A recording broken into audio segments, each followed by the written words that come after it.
Сәлем достар, қалдарыңыз қалай? 2-11 есебімізде дәрежені негіздері бірдей дәрежелердің көбейтіндісі түрінде жазыңдар, әртүрлі жағдайларды қарастырыңдар дейді. Яғни аның 3 дәрежесі енді біз бұлай жаза аламыз. А көбейту А деп жаза аламыз. Өйткені бұл жерде негіздер бірдей болғанда дәрежелер қосылатынын білеміз. Бір дәрежеден бар, барлығын бір-біріне қосқанда 3 деген дәрежені білдіреді. Енді бұның тағы да көптеген түрлері бар, бөлу тәсілі бар. Яғни сіздер ол сабаққа өткен жоқсыздар, сондықтан осы күйінде қалдыра берейін. Келесі -6-ның 4 дәрежесі дейді. Оны былай жазсақ болады. -6-ның 2 дәрежесі көбейтілген -6-ның 2 дәрежесі деп жазуға болады. Немесе -6-ның 4 дәрежесін тағы да -6-ның 3 дәрежесі көбейтілген -6-ның 1 дәрежесі түрінде. Бір мысалдың келтірейін, өздеріңіз тағы да қоссаңыздар болады. Үшіншіде 5 бөлінген 18-дің 5 дәрежесі дейді. Яғни 5 бөлінген 18-дің 2 дәрежесі 5 бөлінген 18-дің 3 дәрежесі түрінде жазуға болады.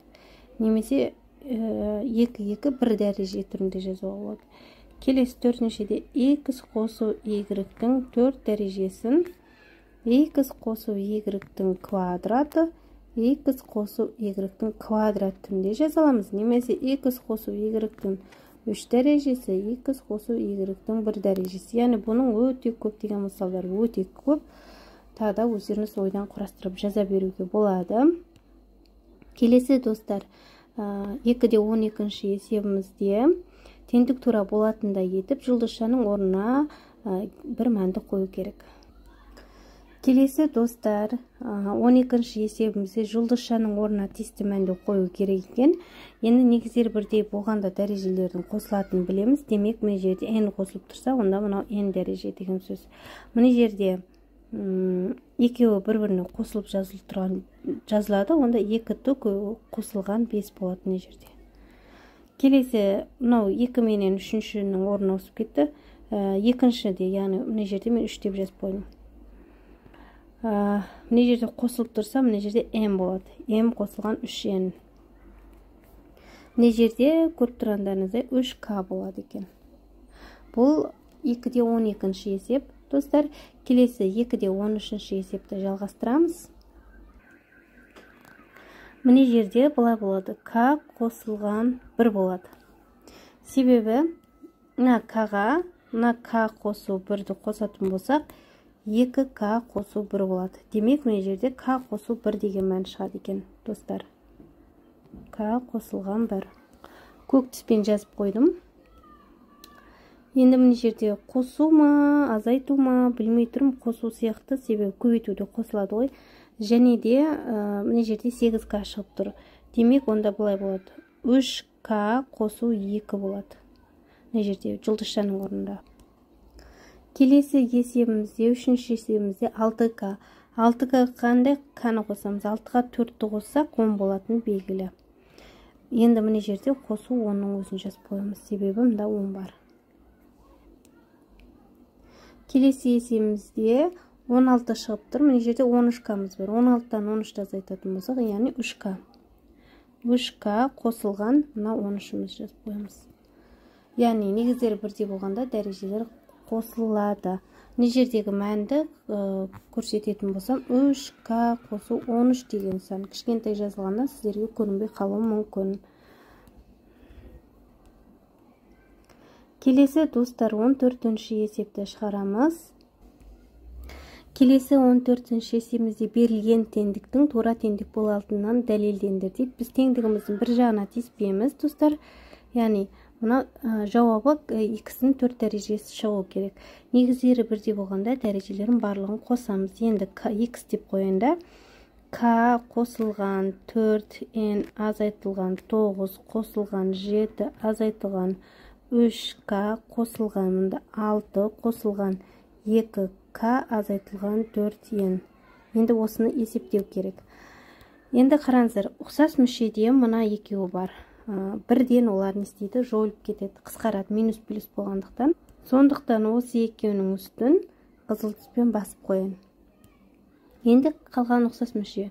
Мында k-дан 1k бар, мында минус 3k бар. Яғни k-да минус 3k-ны азайтсақ, минус 2k қалады. Мына плюс 2k мен сумен k-ларды жойылады екен. K-ларды көк түспен осылай басамын. Жойылып кететін болды. Енді қалған мән мында мына екеуі минус 1 жағдайда азайтылып үлкен таңбасы қойылады. Минус 2, 9-дан 7 азайса 2 ой. Не жерде 6 бар, плюс 6. Минус 1 жағдайда азайтылады да үлкен таңбасы қойылады. 6-дан 2-ні азайтамыз 4, яғни плюс таңба 4 шықты. Сонда x-іміздің 4 дәрежесі шықты. Яғни x-імізде ең соңында қалған мәнді былай жазайын. 9 қосу 7 қосу 6 тең болады x-тің 4 дәрежесіне. Келесі достар, екінші есепте, яғни 14-тің екінші есебі. Келесі есепте достар, негіздер бірде болғанда дәрежелерді бір-біріне қосамыз. Қосайық 11 қосу 20 азайту 4m қосу 2n қосу m азайтылған 2n азайту 30 тең. Енді қараңыздар, не жерде мына 5-ке азайтамыз 4-ті. Сонда болады 5-тен 4 азайтсақ 1 ғой.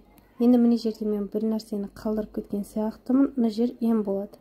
Оған қосамыз, 1-ге қосамыз 1-ді, сонда 2m болады. Мынау m. Жазайын. x 2m шықты. Келесі достар, 11-ге 20-ны қоса 31. 31-де мына 30-ды алып тастамыз, ұқсас мүше, сонда 1 қалады. Яғни қосу 1. Қосу 1. X-іміз мына жерде келесі жағында 2m қосу 1. Мына жерде теңдік бар.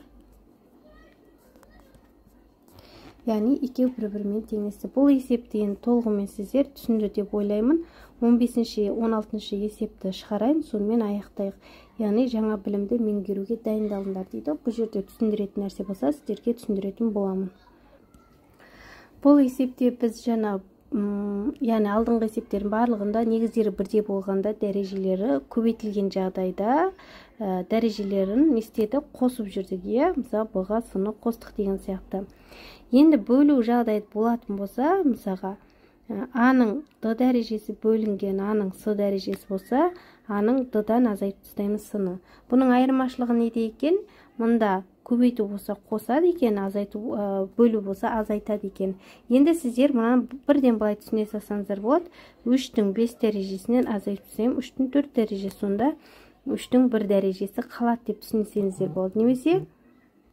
Немесе былай жазамыз.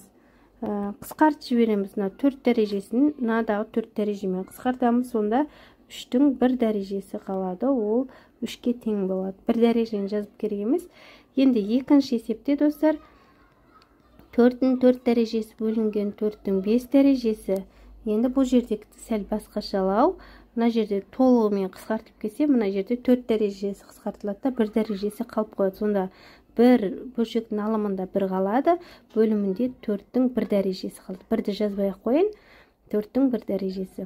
Яғни 1 бөлінген 4-ке тең болды. 4-тен 1.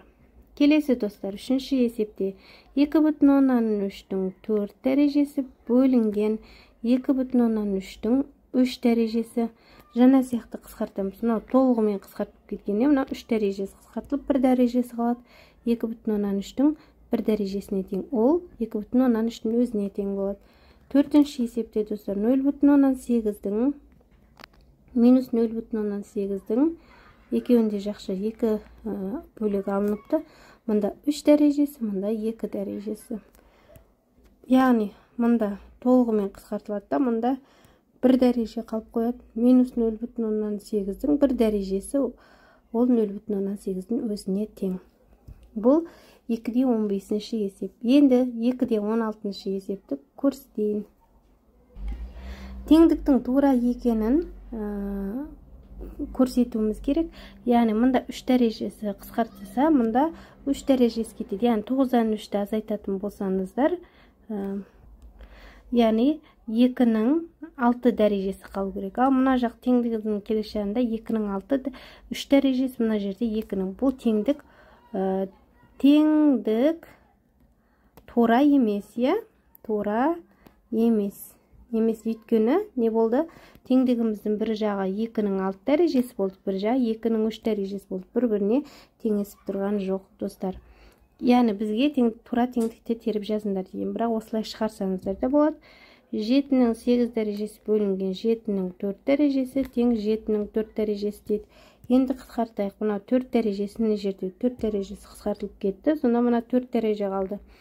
Демек 7-нің 4 дәрежесі тең 7-нің 4. Теңдік тура.